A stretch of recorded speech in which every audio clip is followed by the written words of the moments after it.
Des groupes de la société civile en Guinée dénoncent les irrégularités dans le décompte des voix de la présidentielle. Ils appellent également de nouvelles manifestations à l'échelle nationale.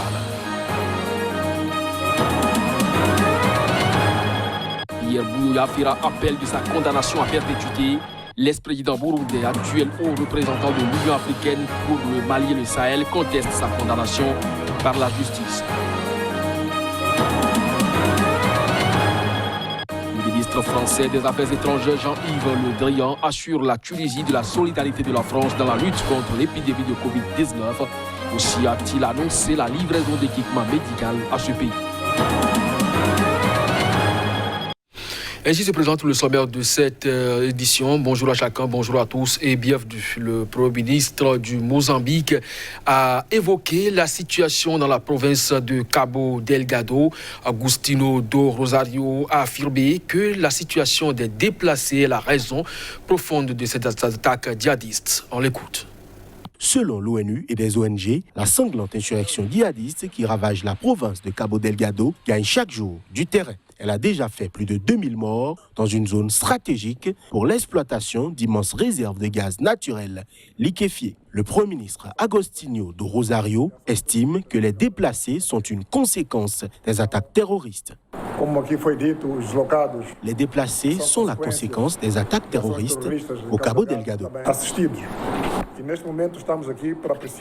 Et en ce moment, nous sommes ici pour évaluer le plan d'urgence pour cette saison des pluies, ce qu'il faut faire pour qu'il n'y ait pas de perte de vie et de biens dans notre pays. Dans la spectaculaire escalade d'incidents violents depuis un an, les attaques sont désormais menées par des centaines d'assaillants sur plusieurs fronts coordonnés. Difficile d'estimer l'ampleur de ces groupes armés, mais des sources de renseignements militaires sur le terrain avancent qu'ils pourraient compter 2000 combattants. Ils ont revendiqué un total de plus de 600 attaques organisées depuis 3 ans, précise le dernier rapport de l'ONG ACLED. En dépit du déploiement de milliers de soldats, les autorités peinent à reprendre la main. En ce qui concerne la situation à Cabo Delgado, nous ne pouvons pas donner exactement les chiffres prévus en termes de personnes déplacées. Jour après jour, nous avons le sentiment que ce nombre tend à augmenter et cette augmentation peut en fait, d'une manière ou d'une autre, modifier notre programme quotidien, hebdomadaire ou mensuel en termes de prévision du nombre de personnes déplacées. À quelques 2000 km au sud, le président Felipe Nyusi a promis le week-end dernier à Maputo de continuer à mobiliser toutes les ressources pour garantir l'ordre et la sécurité publique. Pierre Buyoya fera appel de sa condamnation à perpétuité. L'ex-président burundais, actuel haut représentant de l'Union africaine pour le Mali et le Sahel, conteste sa condamnation par la justice. Il a été reconnu coupable de l'assassinat de son prédécesseur, Melchior Ndadaye, en 1993. Reportage. Il s'agit d'un procès politique mené de manière scandaleuse, en violation de toutes les règles de droit. Nous décidons de faire appel devant les juridictions burundaises et le moment venu devant les tribunaux extérieurs, a-t-il dit lors d'une conférence de presse à Bamako. L'ex-chef de l'État s'exprimait également au nom de la vingtaine de responsables militaires et civils condamnés en même temps que lui à de lourdes peines, allant de 20 ans de prison à la perpétuité par la Cour suprême du Burundi, dont le verdict a été rendu public mardi. Compte tenu de l'état de droit au Burundi, je crois que se présenter là-bas pour faire face au procès équivaudrait à un suicide et je n'ai pas envie de me suicider pour le moment. Je vais me battre pour me faire représenter en tout cas quand il s'agit du procès qui se passe dans le pays, a-t-il ajouté. Buyoya a expliqué qu'il allait également discuter en toute transparence avec ses supérieurs de l'éventualité de surseoir à ses fonctions d'envoyé spécial de l'Union africaine au Mali et au Sahel. Il ne m'appartient pas de décider moi-même, a-t-il dit. Premier président démocratiquement élu du Burundi et premier Hutu à accéder au pouvoir, Melchior Ndadaye a été assassiné en octobre 1993 lors d'un coup d'État militaire qui allait entraîner le pays dans une guerre civile opposant l'armée dominée par la minorité Tutsi à des groupes rebelles Hutus. Elle fera 300 000 morts jusqu'en 2006. En Côte d'Ivoire, le nombre de morts dans les violences intercommunautaires s'alourdit. Selon un nouveau bilan communiqué ce vendredi, 11 personnes ont été tuées. C'est ce qu'a déclaré le maire de la ville de Dabou. Le bilan des affrontements intercommunautaires de Dabou, à 50 km à l'ouest d'Abidjan, s'est alourdi. Selon le maire de la ville, au moins 11 personnes ont été tuées depuis lundi. Une dame est décédée faute de soins parce qu'elle ne pouvait se rendre dans un dispensaire, a-t-il ajouté. La situation était calme vendredi matin.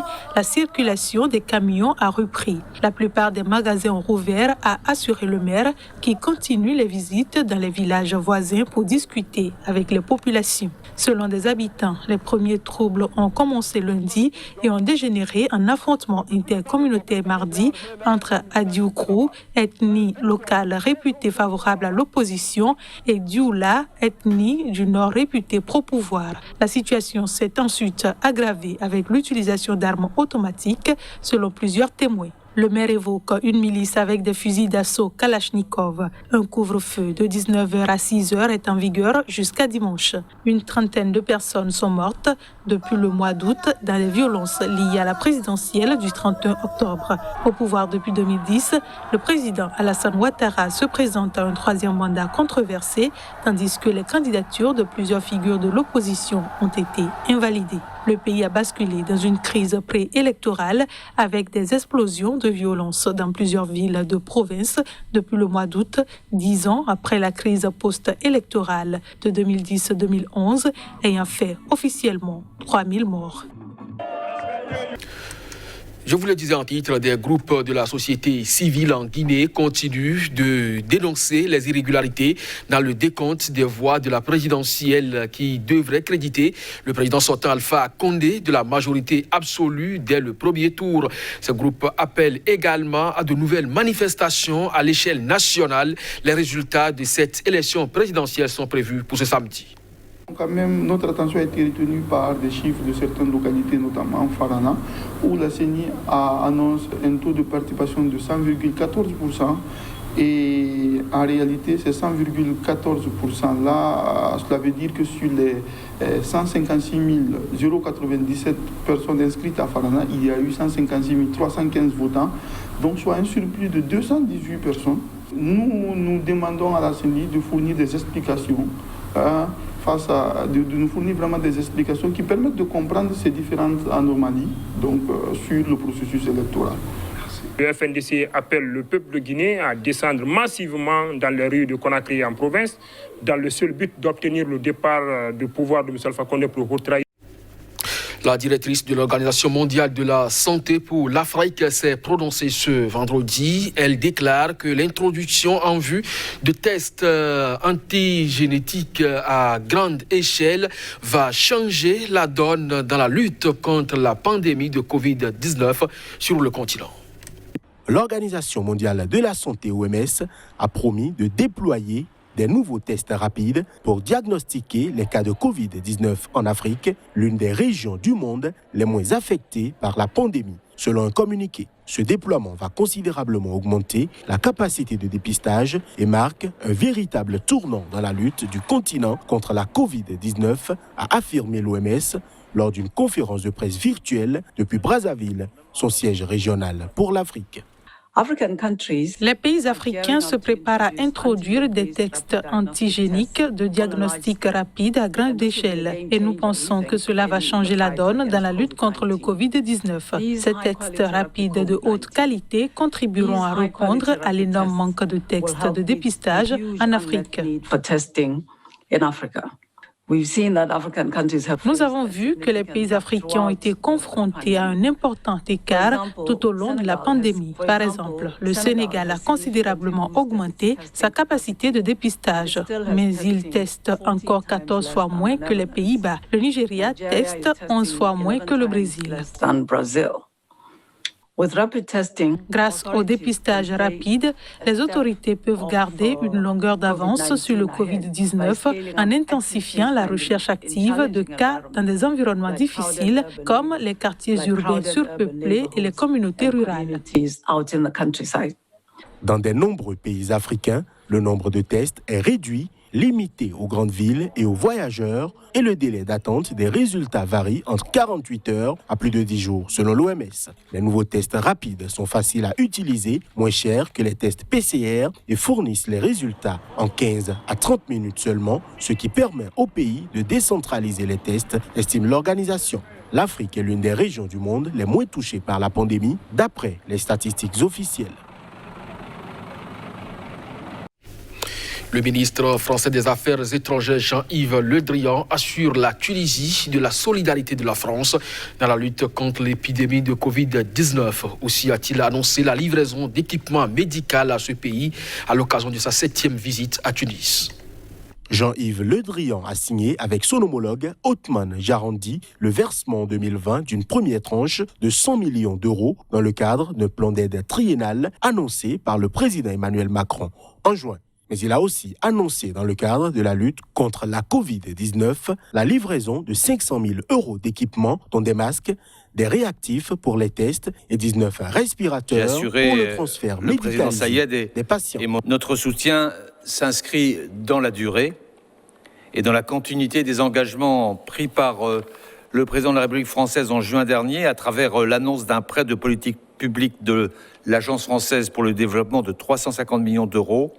Nous allons signer avec mon homologue ce matin un accord portant sur une première tranche de financement de 100 millions d'euros pour la Tunisie. La Tunisie, qui avait initialement circonscrit la pandémie grâce à des mesures précoces et strictes, avec 50 morts de mars à fin juin, enregistre actuellement plus de 20 morts chaque jour et s'inquiète de voir ses hôpitaux débordés. Un couvre-feu en place à Tunis depuis 15 jours devrait être prolongé, mais le Premier ministre a souligné que le pays n'avait pas les moyens de nouveau confinement général.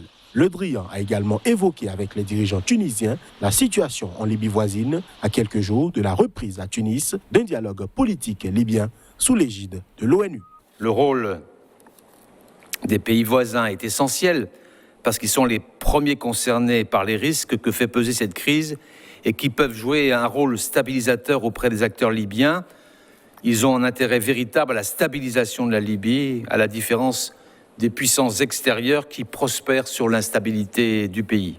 La Tunisie accueille, début novembre, un dialogue ouvert à la société civile et aux dirigeants libyens ne briguant pas de postes gouvernementaux, selon l'ONU, afin de tenter de sortir du chaos par des élections nationales.